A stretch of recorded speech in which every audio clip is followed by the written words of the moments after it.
Well, good afternoon and welcome back, or welcome if you've just joined us, to the special coverage of the 2016 municipal elections. We've got about 5 hours to the close of the polls, 4 hours in fact, 3 o'clock to 7 o'clock. That's 4 hours to go for voting to take place. This is the first local government elections where social media has really become a tool to garner votes. So joining us in Sandton, in the studio here, is Sia Mawisa, who is social media manager at 8909, and in Cape Town, a regular guest on our Friday night show, JP Kloppers from Brands Eye. So let's first speak to our in-house guest here, and Sia, social media. 2 years ago, as my intro said, this didn't happen. Now it appears to be a force, but we're not quite sure yet how powerful it is. It is an absolute force at the moment. I don't think there's any elections that have been so broadcasted across all platforms. So many voices, so many platforms saying so much. And yes, it's quite incredible to watch. So it gets a good rating on the sentiments of how people feel towards the different parties. And I mean, even before 2 years ago, people's votes were actually very, very secret. But people feel free now to just voice their opinion, tell everyone who they're voting for. And that's an interesting trend around transparency. And JP, I'm going to come to you with that and get a sense of the sentiment that's emanating around some of the hotly contested areas. I'm thinking Tshwane, Nelson Mandela Bay, maybe also Johannesburg. Are we able to get a picture of what social media is predicting is going to be happening here? Yes, we are. It's looking interesting. I think when we looked at the data on Friday, we had some numbers. We've looked at it again subsequently, and it looks like the race is tightening in those three areas. I think it's still looking the way that we thought it would go with Nelson Mandela Bay. The DA is only, on social media, is only 2 points behind now. There were 4.5 points, if you remember, on Friday, behind the ANC. In Tshwane, they are sitting kind of almost neck and neck. And in Joburg, it's also tightened. I think where they were about 7 points, they've kind of come back. But we can look more at those kind of stats as we get into it. But I think we are seeing more and more people coming out, to Sia's point, where I think previously South Africans have been far more conservative and private in their behavior online. I think it's following more global trends to kind of be more vocal, to take a stand for what they believe in, and to express an opinion one way or the other as to the things that they like or that they dislike. Well, we're going to pick up the conversation with JP and continue to pick up on that sentiment. But our colleague Chris Bishop is in Northcliffe, and he is about to place his vote. This is where David also voted earlier on today. So let's cross over to Chris and get a sense of what's happening at Northcliffe. Chris? Actually, it's Berario Community Centre, which is in Northcliffe, just around the corner from my home. It's where I cast my first vote about 15, 16 years ago. And I just proved, there you are, I've cast my vote here. But it's fairly quiet, actually. It's quite interesting because I saw about 20, 30 people. I thought, well, maybe I'll be through in about half an hour, but it only took about like 6 minutes, literally. And people were telling me this morning they were down here, and they said the queues are around the block outside, which in all the years I've been voting here, I've never seen before. So clearly it's a sign of a good turnout, I think. A good turnout in Northcliffe, and David, front of the line earlier on this morning. Let's come back to the studio in Johannesburg. Sia, very interesting what we're seeing in social media, because if we go back to Brexit, I mean, social media called that Brexit would happen, and yet every single analyst that we had at the desk was saying there is just no possibility that Brexit is going to happen. Do you think social media is going to surprise us here with the elections, and should we be paying more attention to what's coming out from that space as against maybe just going on our own predictions in terms of what we think? Just to follow on that, is the traditional election before you had social media was the exit poll. So the parties would literally stand at the gate of the Berario Community Centre. People go in. As they come out, they would try to get them to say, so which way did you vote? Now, some people would refuse, but enough would say which way they'd voted for the parties to start building a picture. That was the only way before the results were declared that they could actually tell. Now, I think what you're saying is that's obsolete, and maybe the social media is now a much more accurate way of finding out what's going to happen. Exactly. And I mean, the users on social media are voluntarily just giving up exactly who they're voting for, as I said earlier. And because everyone now has their own broadcaster, and the reasons why, like, social media in itself is influential, it could change the way people think about certain topics. I mean, even if you think about the way ANC is using influencers like AKA, could possibly change people's minds about who they want to vote for. Is there a possibility of it being counterproductive? So now the DA is SMSing me. Yeah. I don't know if the other parties are doing it, but I'm getting ANC's also been SMSing. I'm getting a lot of SMSs, but particularly from the DA. SMS, phone call, one of those automated phone call. I got one from Helen Ziller this morning, you know. Interesting. So there comes a point where you say, guys, I've got the message. Can it be overdone so that people say, you know what, I'm sick of all the social media and politics? Yes, that's the beauty of social media, is that you pick who you want to follow. What you see on social media is exactly what you have decided to pick to follow. If I wanted to unfollow AK, I wouldn't see it ever. I would notice that, that the ANC is using them. When it comes to the phone calls and the SMSs, I mean, I feel that was quite intrusive in itself. I don't know where they got my number from. I got a call from Musi, a voice note. So I felt like that was quite intrusive, but I feel like it's a tactic that they're trying out. Not sure how it's gonna. I don't know how it's gonna bode for the elections. And of course, as technology platforms change and evolve, so will the tactics trying to keep up with that. Let's go back to Cape Town. JP, again, you gave us a bit of an analysis around just the tightness of the competition in some of the areas where we know that the battle lines have certainly been drawn. Are you able to give us a sense of the key themes that are coming out of the conversations? What are voters really going to vote for in the booths in these particular areas? I think just kind of ties into the previous discussion which you were having at the studio there, just around using tactics in different ways. You know, the phone calls, the SMSs, and then also on social media we see the various parties using different tactics as well. And I think we've got to remember all of this is risky, but without taking those risks you can't move voters. So I think in the example of a phone call, getting repeatedly phoned by a party is probably not going to make you move your vote if you get annoyed. You know, if you're a ANC supporter and ANC keeps phoning, you might get frustrated with the ANC, but you're unlikely to stop voting ANC because they're phoning you too much. You might just say, hey guys, just tone it down and stop calling me, you're annoying me. Whereas I think what the parties are trying to do, and we see it playing out on social media to your question, is trying to move the undecided vote.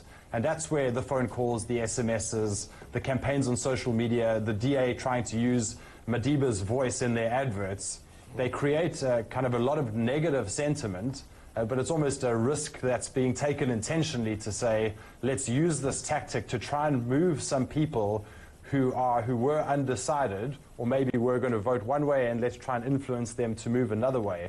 And so that's what I think the last couple of days for me have been interesting with, is looking at the data. If we look at Johannesburg, where we were out in the field a few minutes ago, we can see that the ANC's dropped a full point in the last 2 days.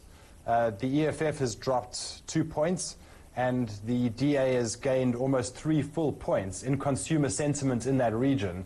So again, this is, we've got the slides up there, this is the DA trying to move those voters towards themselves. And I think what we see in social media, to Sia's point as well, is a leading indicator of which way the vote's moving. It's who's actually gaining traction in the hearts and minds of consumers to try and make a difference in those kind of undecided swing voters who maybe are frustrated or are disillusioned, and would, with the right kind of prodding and impetus, move their vote one way or the other. JP, it's very interesting. 40 for the ANC, 33 for the DA, that sounds okay. 25% for the EFF in Johannesburg sounds a lot. We would expect that kind of number in a rural constituency, or in Limpopo in particular. So it'll be interesting to see how that comes through when the results come out. I want to ask you in particular about local themes and how far you can drill down here. So in Tshwane, for example, the issue there was that the ANC was said to have imposed a mayor from outside, and the previous mayor was not made available for re-election. There was a particular local issue in Pretoria which caused a lot of dispute and some would say the violence there. Port Elizabeth, on the other hand, you had Danny Jordan coming in. He has issues around the 2010 World Cup and corruption. The feeling is that The ANC was desperate to get him in there to try and salvage the Nelson Bay municipality. So very different issues in these big metros. How much can you tap into that and find out what people are talking about to justify or to reveal their thinking when they vote? Yeah, I mean, that's where social media comes into a league of its own in a way that a poll or other research methodologies struggle to do it, is you can go back in time, and we'll probably do that on Friday, I'm guessing, in the shows, to just look back and see what actually influenced voters in the election today. But to your more specific question, I think those kind of micro topics, if you like, you can drill down to, in the case of Danny Jordaan, what is that as a micro topic? How is that trending over time? Is it becoming more important? Is it becoming less important? And so for the parties to use that to say, okay, this particular message is not gaining resonance in the people we're trying to move, we need to tweak it or we need to change it. And again, we've seen some successes there and we've seen some failures there over the past couple of weeks as the political parties have tried to move the voters. See, I want to talk about the hashtags that we saw really leading the campaigns. In particular, the ANC went for hashtag Asinavalo. Yes. A couple of questions around that. And the first one is the choice to use a vernacular instead of English, because one would think that that in itself is quite divisive. Yes. What are you reading around Asinavalo and how it's been interpreted by social media users? When it comes to Asinavalo, it stems from a long-standing issue that I guess the black populace has been feeling in terms of, I mean, we've been talking about wanting land back, and it's just perpetuated itself to a point where now we just feel like we don't have closure. And a lot of the sentiment that has been going around between the ANC versus the DA has been almost very black and white, like they're just going head to head. And a quick translation, of course, Asinavalo has been the hashtag that the ANC has been using, and Asinavalo, we have no fear. Yeah. And this is the rallying call, really, that the ANC has used on social media. Yes. But as an addition to that, Sia, of course, the people would say Asinabali. we don't forget. We don't have money. Your costs are coming to bear. I like that, David. But in addition to that, then we had the dab, right? Yes. Which is a popular dance move. Don't expect David to know it, but it was a very popular dance move that even the president started doing at every opportunity. Yes. Again, is this thinking out of the box? Is this what voters want to see? And is this going to get young people into the booth voting for the ANC? Yeah, the ANC is clearly vying for the youth vote.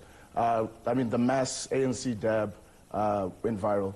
And I guess it's appealing to the Snapchat communities, the millennials, trying to get the youth vote. But I am just a little bit concerned that it might alienate the voters from before, the older voters, because obviously they don't see, there's nothing for them to associate themselves with when it comes to a dab. David, I'm sure you've seen the dab, and half the time it looks like somebody's looking for something on the floor because they're doing something like this. And this actually has been the rallying call, and now you know what they were actually doing. It's a dance move. Looking for money on the floor.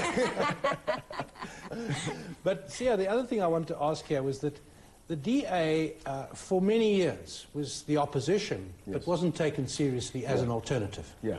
So is the social media telling us, because certainly the social media is very quick to make a joke about things, people, trends and so on, very quick. Yeah.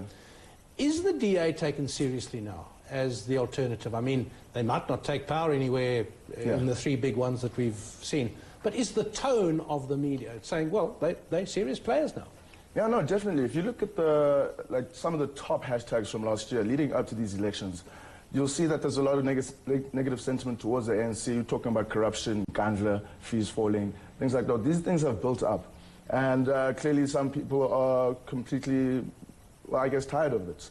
And maybe in that sense, the DA could be gaining a lot of votes that the ANC should have had without all the furore that was going on over the past 18 months. JP, I want to stay with these social media campaigns and maybe just get your insights here.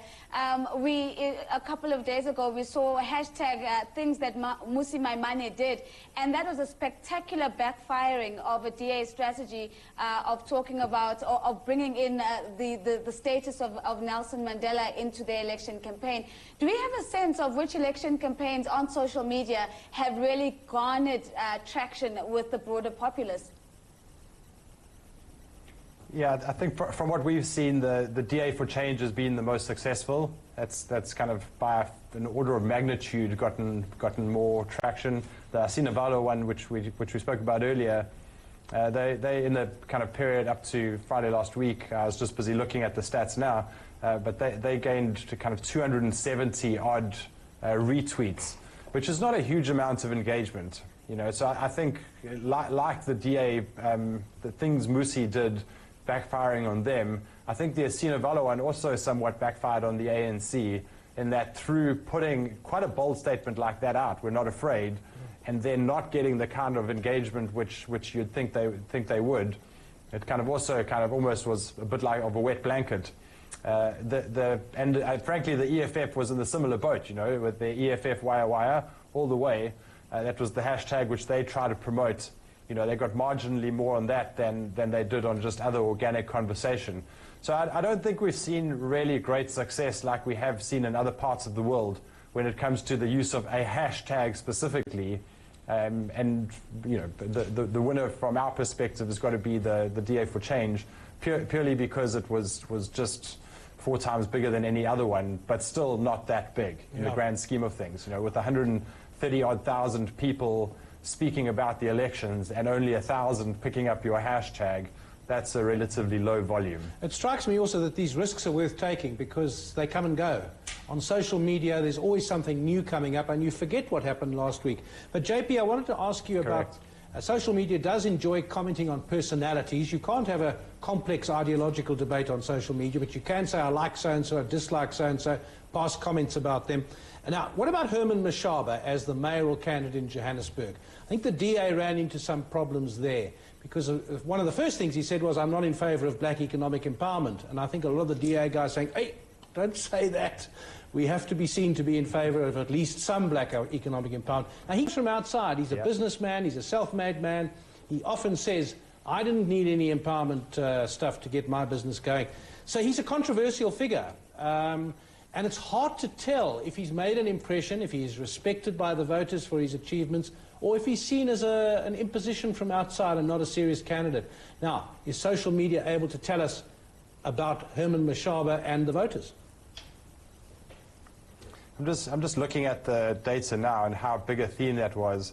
It really wasn't big, so I don't think it was either positive or negative from a resonance perspective. The kind of the vote DA for jobs, the kind of more their core message seems to come through a lot more. So I think where there were complaints about Herman Mashaba, it was more fringe than a driving force from what I can see sort of anecdotally in our data now.